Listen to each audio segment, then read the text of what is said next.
अस्सलाम वालेकुम दोस्तों, कैसे हो? उम्मीद है कि सब खैरियत से होंगे। अल्लाह आप लोगों को ऐसे ही खुश रखें। आज मैं आपको एक बेटी का दर्द सुनाना चाहता हूं, एक बेटी की पीड़ा सुनाना चाहता हूं, आज की एक बेटी का खत सुनाना चाहता हूं। आप ये खत सुनिए तो सही। ये खत सुनने के बाद आपको पता चलेगा कि आजकल भी अक्सर बेटियां इस दर्द से, इस पीड़ा से गुजर रही है। आप खत सुनेंगे तो शायद आपको एहसास होगा और आप कुछ उन बेटियों के लिए भी कर सकेंगे, कुछ न सही तो दुआ तो कर सकेंगे। वो बेटी अपने बाबा को खत लिखती है कि बाबा जानी, आज मेरी शादी को पूरे 4 साल हो गए।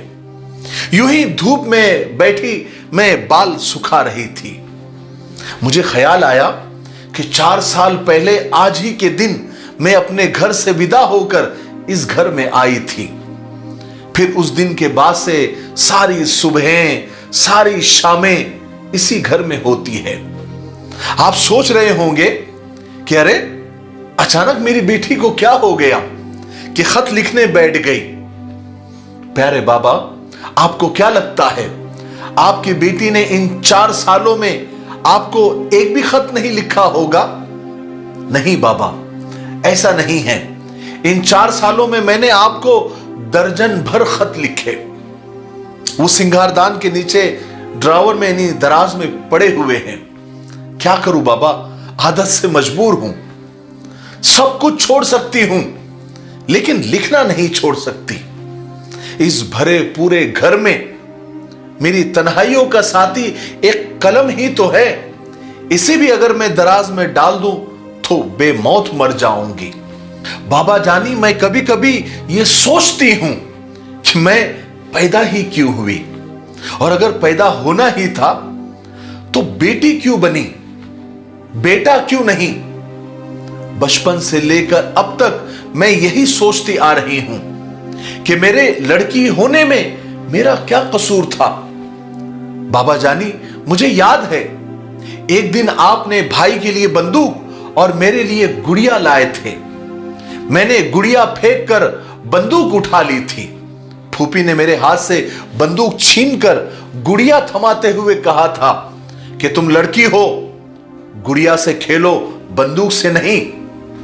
बाबा जानी, बचपन बीत गया, जवानी आई, शादी भी हो गई, लेकिन उन लफ्जों ने आज तक मेरा पीछा नहीं छोड़ा।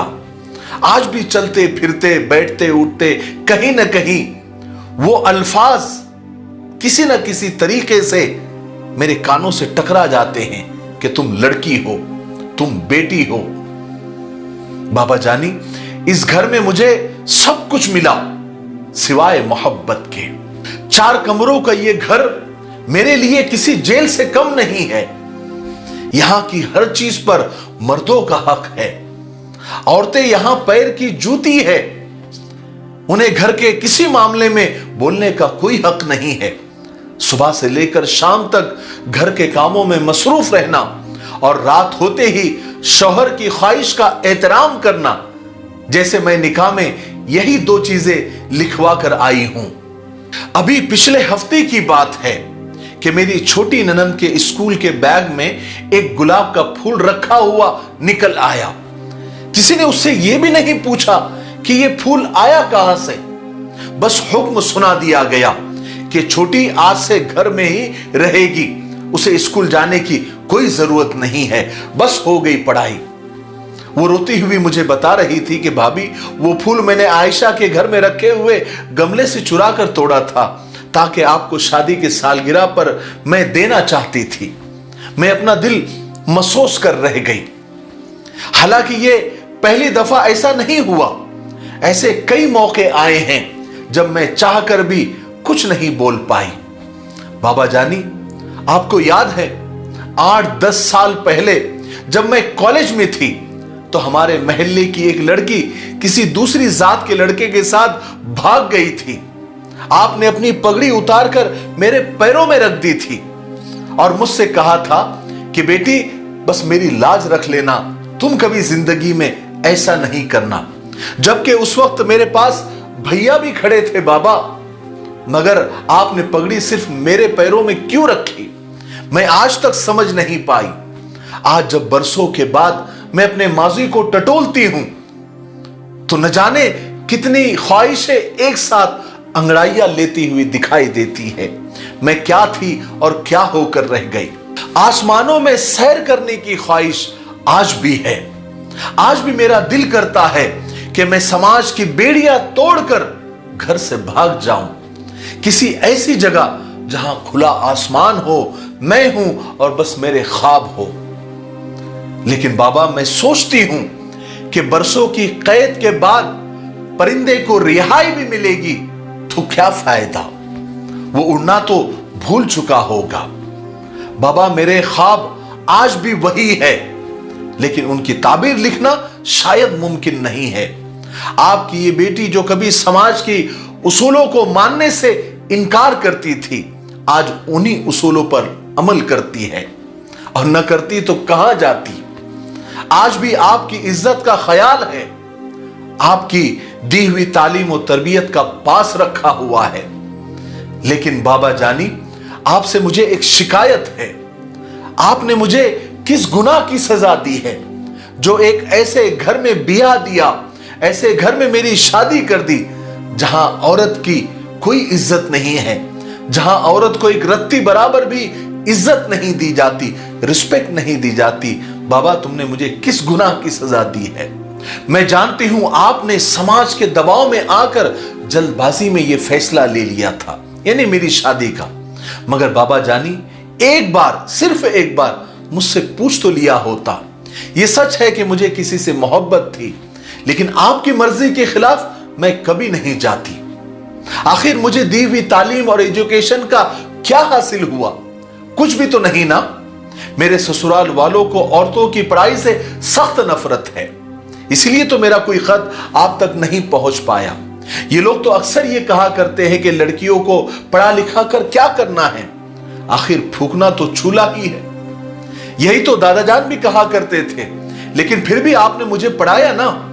अब मैं सोचती हूं कि वाकई दादा जान ही सही थे। आपको पता है बाबा, कल रात उन्होंने घर के पीछे भैंस के तबेले में जाकर मिट्टी का तेल छिड़क कर खुद को आग लगाने की कोशिश की। वो तो खुदा का शुक्र है कि अम्मा ने उन्हें जाते हुए देख लिया था तो फौरन पीछे गई और उन्हें बचा लिया। मैंने बहुत समझाया कि लोगों की बातों पर वो ध्यान न दे, मैं उनके साथ हूं, मैं उनके लिए लड़ूंगी। लेकिन बाबा, मुझे ये टेंशन हो रही है कि मेरी भी शादी को 4 साल हो गए हैं, मेरी भी कोख अभी तक सूनी है। मुझे डर है कि कई तलाक के कागजात लेकर मैं भी आपके चौखट पर न लौट आऊं। लेकिन नहीं बाबा, मैं आपकी बेटी हूं, मैं इतनी कमजोर भी नहीं हूं। मैं अपने हक के लिए लड़ना जानती हूं। अभी तक बात मेरे नसीब की थी तो मैंने सब कुछ बर्दाश्त कर लिया, लेकिन बाबा, अगर बात मेरे वजूद पर आई तो मैं बर्दाश्त नहीं करूंगी। मैं उम्मीद करती हूं कि यह खत आप तक जरूर पहुंचेगा, लेकिन मैं आपके जवाब का इंतजार नहीं करूंगी, क्योंकि मैं जानती हूं आप खत का जवाब देना आपको नहीं आता, आप लिखना पढ़ना नहीं जानते। लेकिन बाबा, मेरी बातों पर ध्यान जरूर देना। मेरे भाइयों, बहनों और दोस्तों, इतना खत पढ़कर मैंने आपको सुनाया, मुझे नहीं लगता कि आपको समझाने की जरूरत है। बस एक बात याद रखें कि बेटियों की मर्जी के खिलाफ उनकी शादियां न करें, और ऐसे जगह पर शादियां करें, ऐसी जगह पर निकाह करके दे जो घराना दीनदार हो, औरतों की रिस्पेक्ट और इज्जत करना जानता हो। और अगर किसी बेटी को औलाद न हुई तो वो उसका कसूर नहीं है, बल्कि वो अल्लाह की तक़सीम है। लड़की को और बेटी को कसूरवार न जाने। मुझे उम्मीद है कि आप अच्छी तरह समझ गए होंगे। तब तक मेरे लिए, पूरी उम्मत के लिए, पूरी इंसानियत, पूरी मानवता के लिए और हमारे प्यारे मुल्क भारत के लिए, यहाँ की अमन शांति के लिए, तरक्की उन्नति के लिए खूब दुआएं करते रहे। अस्सलामु अलैकुम व रहमतुल्लाहि व बरकातुहू। आसान दीन चैनल को ज़रूर विज़िट और सब्सक्राइब करें, लिंक डिस्क्रिप्शन में मौजूद है। इसमें आपको बहुत सारे मसाइल, फ़ज़ाइल, वज़ाइफ और दीन की बेसिक और बुनियादी मालूमात मिलेगी। اور آپ جو سوالات بھیجیں گے سنڈے کامنٹ باکس کے نام سے ہم اس کو پک کر کے آپ کے جوابات آپ کی خدمت میں پہنچائیں گے. آپ ضرور وزٹ کریں. پیارے بھائیوں، الحمدللہ اریبا ٹورزم کا پہلا گروپ عمرہ کر انڈیا واپس لوٹ چکا ہے. تو جو لوگ عمرہ جانا چاہتے ہیں گروپ اور انڈیویجول شکل میں، آپ ہم سے کانٹیکٹ کر سکتے ہیں. 15 فروری کو شب معراج کا گروپ انشاءاللہ اریبا کا روانہ ہو رہا ہے. آپ اگر عمرہ جانا چاہتے ہو ہمارے ان نمبرات پر کانٹیکٹ کریں، ہم آپ کو عمرے کی پوری ڈیٹیل اور معلومات دیں گے. السلام علیکم ورحمۃ اللہ وبرکاتہ.